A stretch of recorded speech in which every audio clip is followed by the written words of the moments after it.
My name is Paige Newmark. I'm the Artistic Director of Shakespeare WA, Western Australia. This is 2014, and for this season of our Shakespeare in the Park in Kings Park, we perform Twelfth Night.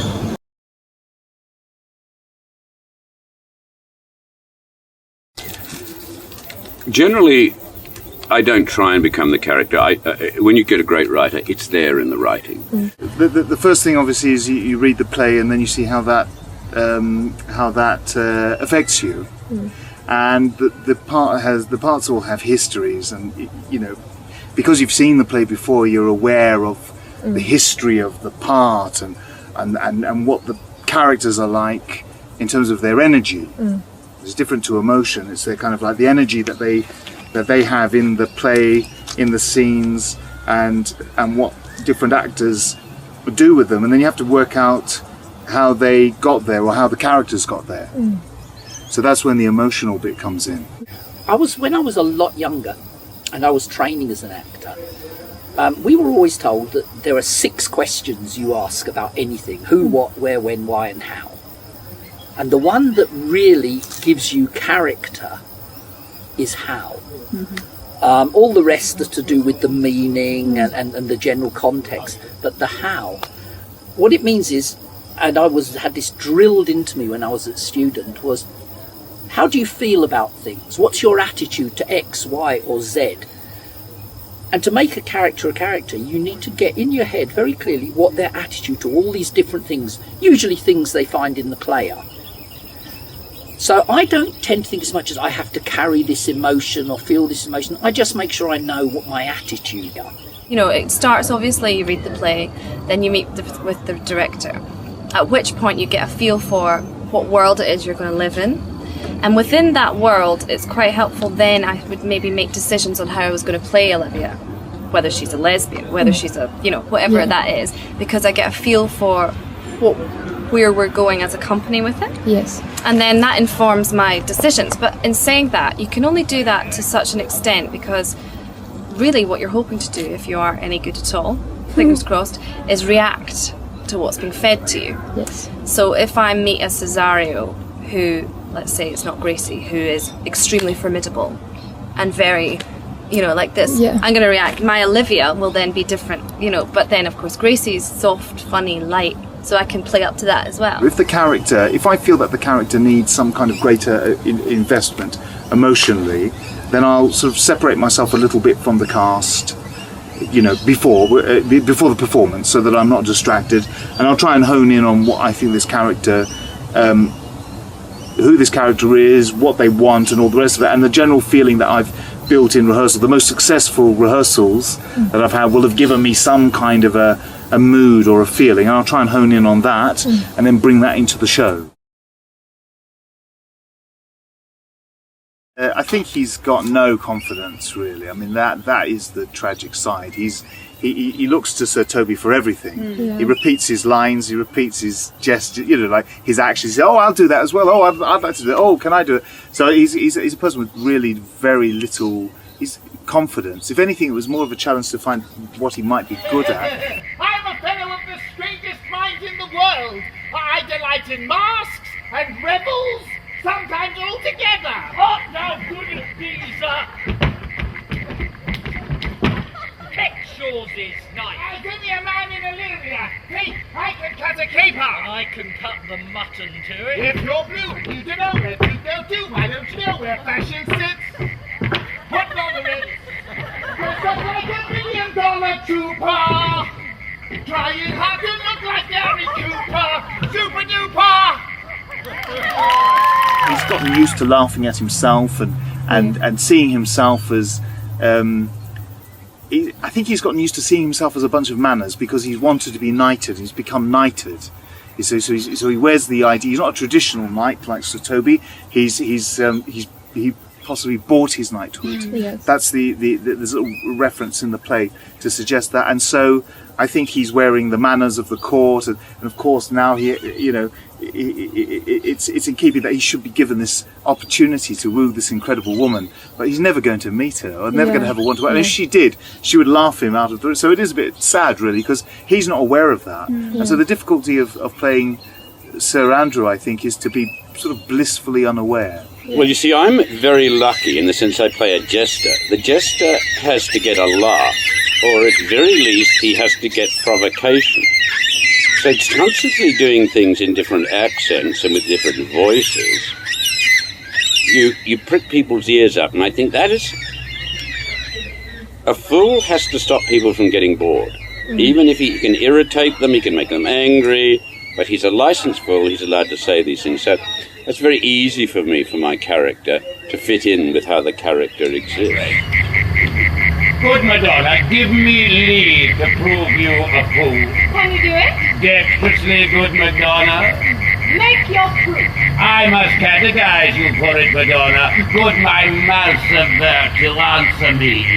Well, sir, for want of other idleness, I'll bide your fool. Good Madonna, why more, sir? The fool, and my brother's dead. Oh, I think his soul is in hell, Madonna. I know the soul is in heaven, fool. The more fool, Madonna, to mourn for your brother's soul being in heaven. Take away the fool, sir. Well, I'm playing the character of Sir Toby Belch. So, I mean, as often with Shakespeare, the name is giving you a clue to the kind of man that we're approaching. Sir Toby is mentioned a number of times in the play that he's drunk or drinking again. He's set up in his very first scene with a constant warning. If you keep getting drunk, you're going to get turned away. What a plague means my niece to take the death of her brother thus. I'm sure care's an enemy to life. Why, my true Sir Toby, you must come at earlier o' nights. Your cousin, my lady, takes great exceptions to your ill hour. Well, let her accept before accepting. That quaffing and drinking will undo you. I heard my lady talk of it yesterday, and of a foolish knight you brought in one night. The world of the play that we're dealing with is set in the 1920s. So I kind of very much took him to be one of these ex-army types who probably once was, fit and young and brave and doing a lot of things, but now had gone a bit to seed. It is one of the sad things, and Shakespeare was very aware of it in many of his plays. Growing old, it hasn't changed at all. We all basically grow old. The only difference perhaps 400 years ago is that people grew old and died a bit earlier. Oh no, sir, I was with you. That's all worries hardly as the end on shot. Did see Dick Surgeon shot? Oh, he's drunk, Sir Toby, an hour gone. His eyes were closed at 8 in the morning. Then he's a rogue and a passy measures having. I hate a drunken rogue. Ah! Away with him. Who has made this havoc with them? I'll help you, Sir Toby. For we'll be dressed together. Will you help? An asshead, and a coxcomb, and a knave! A thin-faced knave! A young! And for me, that's the big thing about Sir Toby. Yeah. He's growing older, he's not young, he's not fit. In the very last scene of the play, which we don't see on stage, he challenges this rather fit young guy to a fight, and of course comes out the worst, and comes off really angry, and then for the first time in the play turns on his dupe, Sir Andrew Aguecheek. And the reason that I feel is definitely because he's now realising he can't carry on trying to live as a young man in an old man's body. Yeah. And of course we also hear he gets married. Yes. Yeah. And all of this is for him, in the way I'm viewing the play, his passage from being a bit of an old reprobate who can enjoy himself and not take anything seriously, to having to become a bit more serious and settle down, that he's now an older man and he can't just carry on living like that. Well, Mariah is the lady in waiting to Olivia. She's at that stage of life, if she doesn't get a man, she's never going to get one. Yeah. And she's got an eye set on Sir Toby because she's fallen in love with him.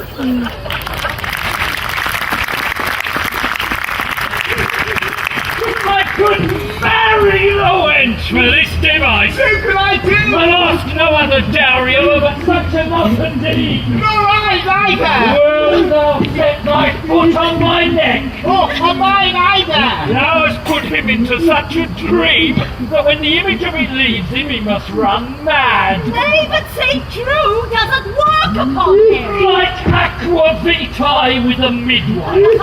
If he will then see the fruits of the sport, mark his first approachable, my lady. He will come to her in yellow stockings.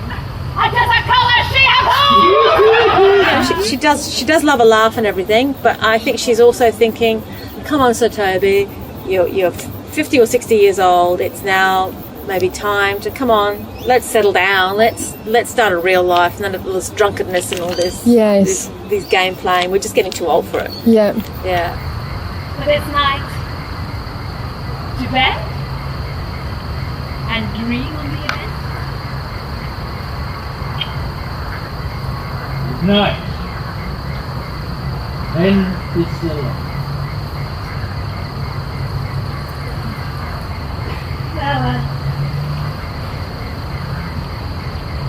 By my faith, she's a good wench. She's a beagle true bred. One that adores me. What of that? Sebastian, he's a bit of a confusing one, if I'm honest. Like, Yes. he was quite a hard one to work out. Yeah. There is a lot of homoerotic messages in Sebastian and Antonia's characters. I have come across Twelfth Night many times. Yes. And Sebastian is one of those characters that I've never understood. Right. So I'm very glad I was cast for that reason, because I've understood him a lot more than I ever have. In his first scene, we see him when he's just been brought ashore, and that's when he's been saved by Antonio. And in that opening scene, his mind is kind of all over the place, really. He is very emotionally distraught because he thinks his sister is dead, and his head's all over the place, whereas Antonio is trying to really comfort him. And however, in the next scene, where we see Sebastian and Antonio together, is actually a dressing scene where Antonio dresses Sebastian. It's a lot of fun. Yes. And that one, you actually see how much they are now connected. Yeah. Completely different relationship, Yes. which is very interesting because there are no scenes in between that. All we can do as the audience is guess. Yes. We can only guess. That's all we can Tally ho! Hi-ho, Silver! Oh, my kind Antonio, I can no other answer make but thanks and thanks. I never off good terms are shuffled off with such uncurrent pay. If where my worth is in my conscience firm, you should find better dealing. What's to do? Shall we go see the relics of the town? Tomorrow, sir. But I am not weary, and 'tis long tonight. I pray you, let us satisfy our eyes with the memorials and things of fame that do renown the city. Would you pardon me? I do not without danger walk these streets.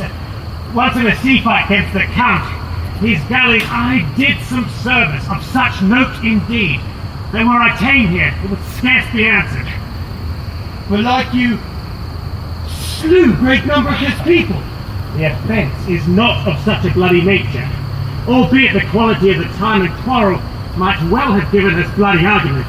It might have been answered in repaying what we took for them, which for traffic's sake most of my city did, only myself stood out, for which if I be lapsed in this place, I shall pay dear.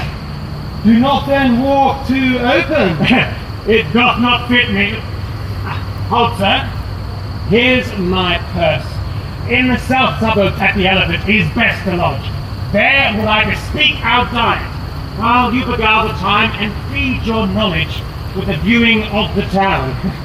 There shall you have me. Why your purse? Happily your eye shall light upon some toy you have desired to purchase, and your store I think, is not for idle market, sir.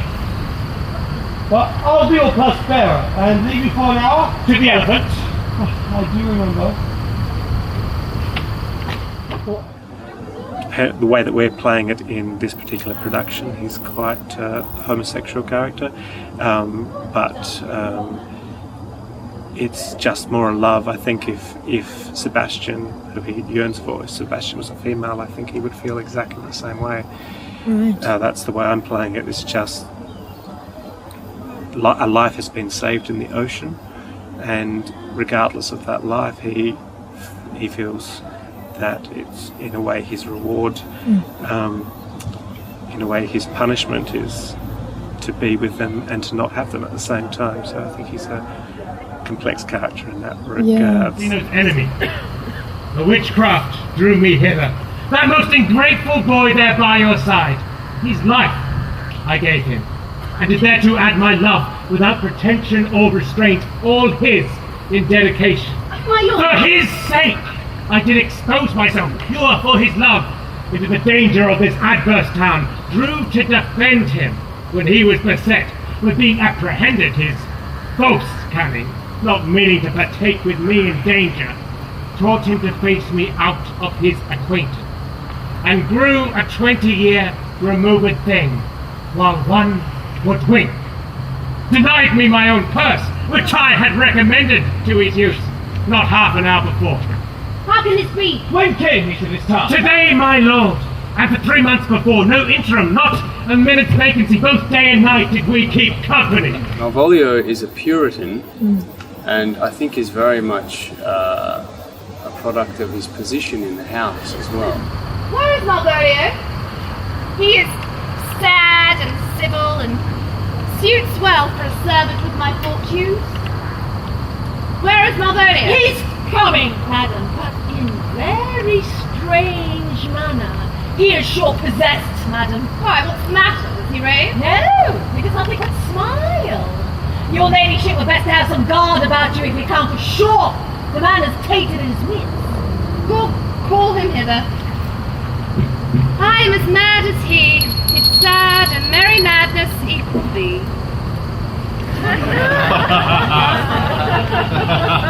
How now, Mulberry?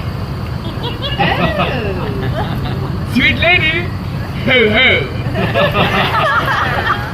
Smilest thou? I sent for thee upon sad occasion. Sad lady? I could be sad!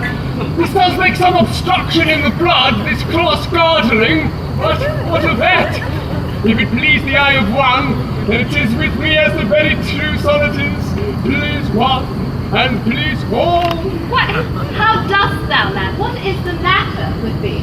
Not black in my mind, though yellow in my leg.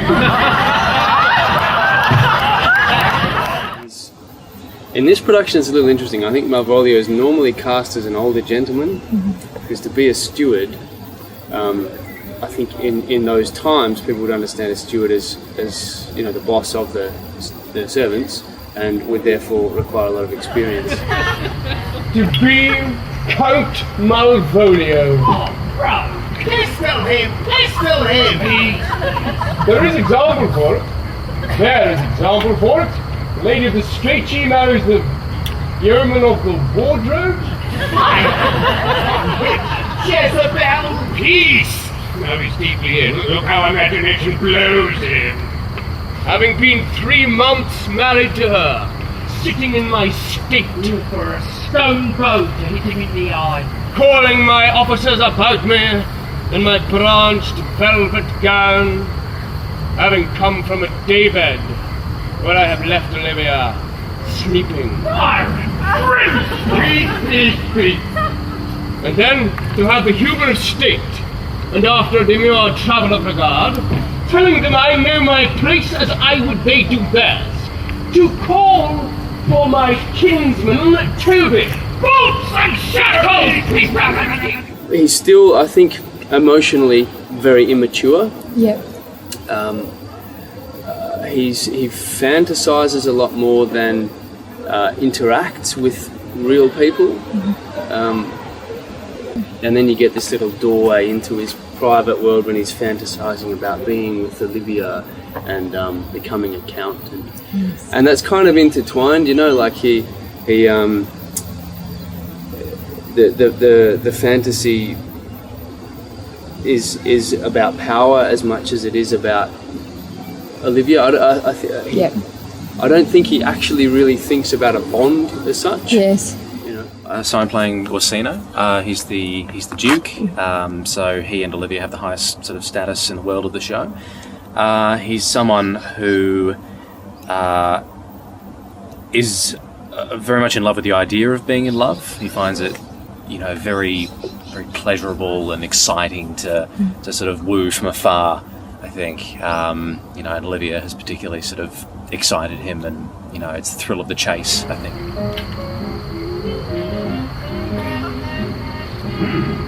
Oh, come at them! That song we heard last night. Market Cesario in his own plain. The princes and the knitters in the sun and the free maids that weave their thread with bones who used to dance. I could bring it. Sing. Not 12 are bonny, well it falls the dew,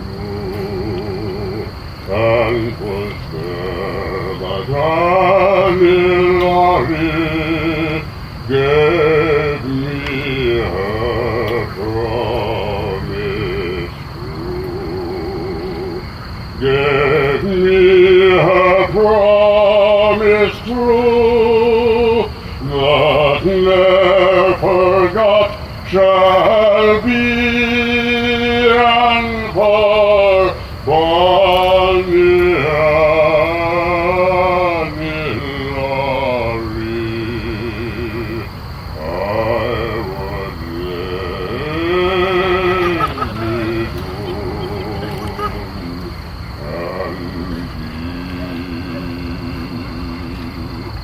lay me down, like you upon the ground, it's the call of fairy peace, like the summer wind that shines, her voice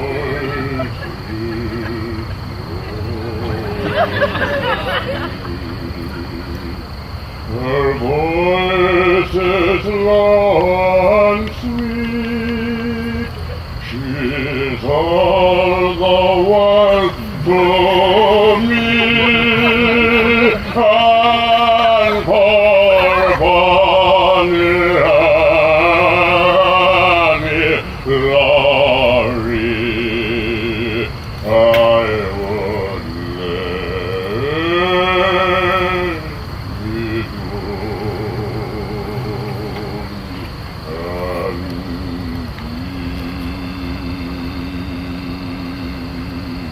And when Cesario arrives, you know, he really bonds with this young boy. It's more a meeting of minds for them initially, and it develops into this very genuine platonic attraction, which he's very confused by. But it's a much more real love, I suppose, than what he thinks was love. I think Orsino initially is sort of there to send up those sort of antiquated or Petrarchan notions of love, and you know, he sort of woos by the book, and it's all quite textbook the way he does these things. But with Cesario, it's much more spontaneous, real, heartfelt. Similarly with Olivia and Cesario, that's about you know, Cesario's wit and spontaneity that win Olivia over. Yes, well, I'm playing Olivia, who is actually in a despairing emotional state at the beginning of the play because her brother has died, who she was very close to, and her father has died. So she's mourning the death of her brother, and she's decided that she doesn't want to see another man for 7 years. She wants to just be left on her own and be, you know, just be in grief for that time. And that's how the play opens, and then from that moment on things change for her because she falls in love. Very well, Fair Peter. What is your parentage? Above my fortunes, yet my state as well, I am a gentleman. I'll be sworn thou art. Why, talent, thy face, thy limbs, actions and spirit to give thee fivefold blaze and not so fast. Thought, unless the master or the man. Come now, even so quickly may one catch the play. Methinks I feel this youth's perfections with an invisible and subtle stealth to creep in at mine eyes. Well, let it be! She meets this character, and Olivia has had many suitors come to try and win her over, and she's had no interest in any of them. And in the Shakespearean context, I mean, she would be old, she'd be kind of getting on a bit, so it's time for her to settle down. But this man in particular, called Cesario, comes to meet her on behalf of Orsino and try to woo her. But he's very cheeky and disinterested and aloof, which she's never experienced before. So she falls in love with him. Make me a willow cabin at your gate, and call upon my soul within the house. Write loyal cantons of contemned love, and sing them loud even in the dead of night. Halloo your name to the reverberate hills, and make the babbling gossip of the air cry out, Olivia! You should not rest between the elements of air and earth, but you should pity. You might do much. What is your parentage? Above my fortunes, yet my state is well. I am a gentleman. Get you to your lord. I cannot love him. Let him say no more. Unless, perchance, you come to me again to tell me how he takes it. Very well. I thank you for your pains. Spend this for me. I am a no-feed post lady. Keep with her. My master, not myself, lacks refuge. Love, make his heart of flint that you shall love, and let your fervour, like my master's, be placed in contempt. Fare you well, fair Quentin. I play the character of Viola, Cesario, and she begins the play shipwrecked on the shores of Illyria. I guess we establish the fact that she is alone. The captain who she is on shore with in the first scene is there's obviously a distance between them within their relationship, but she is alone, and it's that point that she decides to disguise herself so that she can go and work for the Duke Orsino. And I guess that's where the beginning of her emotional journey starts, and the rest of the play sees her fall in love with Orsino while she plays this messenger for Orsino to Lady Olivia, who falls in love with her.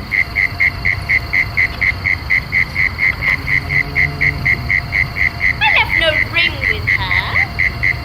Means this lady. Fortune forbid my outside have not charmed her. She made good view of me. Indeed, so much that sure me thought her eyes had lost her tongue, for she did speak and start distractedly. She loves me, sure. The cunning of a passion invites me in this stern messenger. Now, my lord ring, I said to none. I am the man. But within that love triangle, this kind of cobweb, if you like, where she is falling in love with Orsino, and I believe that Orsino is falling in love with her as well, but I mean, I guess he's dealing with this kind of conflicting feelings and emotions within him. But once more, Cesario, get thee to yon same sovereign cruelty. Tell her, my love, tell her my love more noble than the world prize is not quantity of dirty lands. The marks that fortune hath bestowed upon her, tell her I hope as given as fortune. But 'tis that miracle and queen of gems that pranks her in, attracts my soul. And if she cannot love you, sir? It cannot be so answered. Sooth, but you must. Say that some lady, as perhaps there is, has for your love as great a pang of heart as you do for Olivia. You cannot love her. You tell her so, must she not then be answered? There is no woman's size can buy the beauty of so strong a passion as love doth give my heart. No woman's heart so big to hope so much. They lack pretension. Unless their loves may be called appetites. No motion of the liver but the palate. It's like a cloyment, surfeit and revolt. But mine is all as hungry as the sea and can digest as much. Make no compare between that love a woman can bear me and that I own Olivia. Aye, but I know. What dost thou know? Too well what love women to men may owe. In faith they are as true of heart as we. My father had a daughter loved the man, but it may be perhaps were I a woman, I should your lordship. And what's her history? A blank, my lord. She never told her love, but let concealment like a worm in a bud feed on her damask cheek. She pined in thought, and with a green and yellow melancholy sat like patience on a monument, smiling at grief. Was not this love indeed? And we men may say more, swear more, but indeed our shows are more than will, for still we prove much in our vows and little in our love. But Guy, your sister, my love, my boy? I am all the daughters of my father's house. She, dressed as a boy, is explaining to the Duke, you know, about true love and all the rest of it. And obviously she's coming at it really from a, you know, a female perspective, and he's sitting there thinking, wow, what an amazing boy, this is depth, you know. And so watching that, you can't help but have a little laugh at that, because you know, you can't help but think that Shakespeare's trying to send out little messages to us. Like they always say, no Shakespeare comedy is all comedy. You know, there's always dark elements to it. There's a lot of dark undercurrents in this play that you have to decide when you're doing the production whether or not you'll draw them out, because you know, we're doing this outside, it's a picnic event, it has to be a high level of fun and joie de vivre has to be there for the audience. What wast thou now, fool? I must have an ounce or two of this malapert blood from you! Hold! Toby, on thy life, I charge thee, hold! Madam! Will there never be enough? Ungracious wretch, fit for the mountains and barbarous caves where manners never preach. Out of my sight! So I mean, I think if you took it out completely and just played for the laugh and this simple, easy laugh, then something would be missing. It's a bit like when I was a lot younger, I had some chicken and I thought, that's really lovely taste. And I asked somebody what it was, and they said, oh, it's garlic they put in it. And I said, but I hate garlic. The thing is said there, but you almost don't taste it anymore, but when you leave it out, you notice the difference. And it's the same with the kind of, I think, the more subtle emotions. If you just completely forget them, you get a part that just looks two-dimensional. If you got them there in your head, you don't necessarily get many chances to play them, not in the same way as you would in a theatre setting, an indoor theatre setting. But I think they give a sense of depth and colour to what you're doing that just makes it more than just a simple caricature. Well, we ain't got a barrel of money. Maybe we're ragged and funny, but we're traveling along, singing a song, side by side. Food! You called, sir? Good food! As ever thou wilt deserve well at my hand, help me to a pen, paper, light. As ever I'm a gentleman, I will live to be thankful to thee for it. Master Malvolio! I could fool? By my troth, sir, how fell you by your 5 wits? Who never was a man so notoriously abused. They have profited me here, keep me in darkness, send minstrels to me. I tell you, I'm as well in my wits as any man in Olivia. You well a day that you were, sir. By this hand I am. Good fool, pen, paper, and a light, and convey what I will set down to my lady. It shall benefit thee more than ever the bearing of letter did. I shall bring them to you, but tell me true. Are you not mad indeed, or do you but counterfeit, eh? Believe me, I am not, I tell thee truth!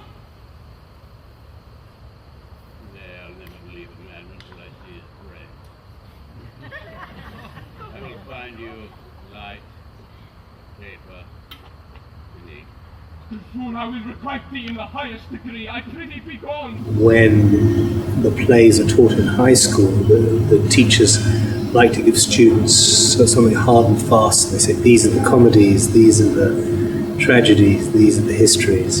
And the fact is that all the plays are highly permeable, and even the most farcical has its darker elements, and even the most serious has its funny side. So they are he's very much mixing his genres. Again, I think it's probably, if one looks at the other plays of the period, he's quite cutting edge in that way, that he is able to mix his genres. But yeah, I certainly didn't want to sort of compromise or simplify that emotional journey for the sake of, of the park audience. I suppose we like to give them enough credit that they can do the hard work and, come along with you. Yeah. What the play does is explores 4 or 5 different forms of love, ways of being in love.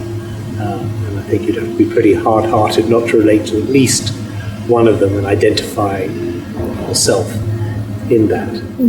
I think Shakespeare looks at love completely differently to the way we do today. We look at love today as, have you found the person, and you're in love with them, and so we end up rushing into relationships and we break up quite quickly quite often, because what we're doing is confusing love with lust. And of course you're attracted to people when you first meet them. Shakespeare doesn't view it like that at all. Shakespeare views love as being, you found the person God picked out for you. Therefore, there can be nothing going wrong with it, because you've met the person God intended you to meet. So he treats love in the same way that most people think about love the first time. I mean, the first time I fell in love, I thought, I don't care what other people say. I know that I will be in love with this girl forever. I know everybody's told me, oh no, be careful, it may last and die. And no, this is different. And everyone who falls in love for the first time feels like that. Every other time we have a slightly more cynical view, because we knew that the first one ended. Of course, if you are still with the first one, good luck to you. But most of us, the first one did end in some way, and therefore we know it can.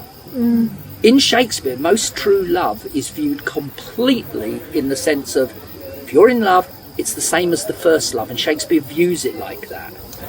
And what he does in this play, however, look at the interesting idea.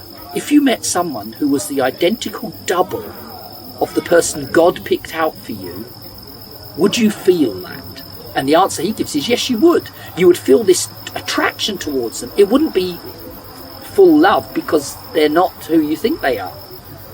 Even if they're of a different sex. Even if they're of a different sex, what he's saying is, it's like seeing someone's reflection in a mirror and thinking, oh wow, it's not the same as looking at the real person, but it gives you a feel. And that's what happens when these twins meet up.